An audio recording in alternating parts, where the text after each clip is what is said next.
হামজা সমিতদের নিয়ে যেন রীতিমতো ছেলে খেলা করলো বাফুফে। শুরু থেকেই নাম ছিল বড় বড় কোচের। বাফুফেও আশা দেখিয়েছিল তাদের আনতে চায় তারা। বাফুফের কতটুকু খরচ হবে, বাফুফে পারবে কিনা সে নিয়েও যেন ছিল নানান প্রশ্ন। তবে বাফুফে সহায়তা চেয়েছিল ক্রীড়া প্রতিমন্ত্রীর কাছেও। ক্রীড়া প্রতিমন্ত্রীও প্রস্তুত ছিল বাফুফেকে সহায়তা করার জন্য।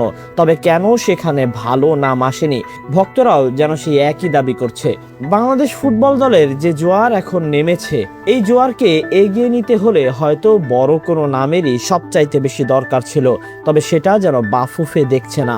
রোজারিও মিকেল, ক্রিস কোলম্যান কিংবা বার্নস্টক কারা হবেন বাংলাদেশের কোচে নিয়েই যেন আলোচনা চলছিল বহুদিন ধরে।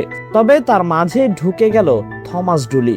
হামজা সমিতদের এই নতুন কোচ কিভাবে বাংলাদেশ দলকে সহায়তা করবে, কিভাবে বাংলাদেশ দলের ডাগ আউটে নিজের ট্যাকটিক্স দেখাবে, সেটাই দেখার অপেক্ষা। তবে সবার মনে যে প্রশ্ন, সেই প্রশ্নের উত্তর কে দেবে? ক্রিস কোলম্যানকেও না, বার্নস্টককেও না। তবে কেন আনা হয়নি তাদের, যেখানে সরকারও প্রস্তুত ছিল বাফুফেকে সহায়তা করার জন্য? কেন আনা হয়নি, তার উত্তর কি মিলবে বাফুফে থেকে? হয়তোবা নানান অজুহাতেই পেরিয়ে যাবে সবকিছু।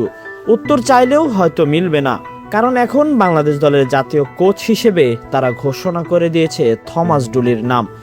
গায়ানার এই সাবেক কোচের অর্জন যাই হোক না কেন, তিনি বাংলাদেশ দলকে কিভাবে আগলে রাখবেন সেটাই যেন সামনে দেখবে ফুটবল ভক্তরা। বাংলাদেশেই পা রেখেছেন থমাস ডুলি। তিনি আসার পরে আনুষ্ঠানিক ঘোষণা জানিয়েছে বাফুফে। কথা আছে আগামী রোববার থমাস ডুলির অধীনে প্রথম অনুশীলন করবে বাংলাদেশ দল। বাংলাদেশ ডাগ আউটে তার প্রথম উপস্থিতি হবে আগামী মাসে সান মারিনিওর বিপক্ষের ম্যাচে।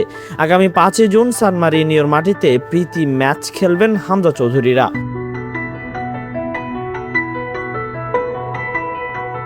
হামজা সমিত কিংবা ফাহমিদুল, তারা যেভাবে বাংলাদেশের ফুটবলের চিত্র বদলেছে, তেমন ভাবেই ফুটবলের চিত্র বদলাতে হবে এখন থমাস ডুলির। কারো অধীনে নয়, বাংলাদেশের জন্য থমাস ডুলির সেরাটা বের করে আনতে হবে ফুটবলারদের থেকে। সেটা পারবেন তো তিনি। নানান সমালোচনা পেরিয়ে তাকে তার সেরাটা দিয়েই বাংলাদেশে টিকে থাকতে হবে।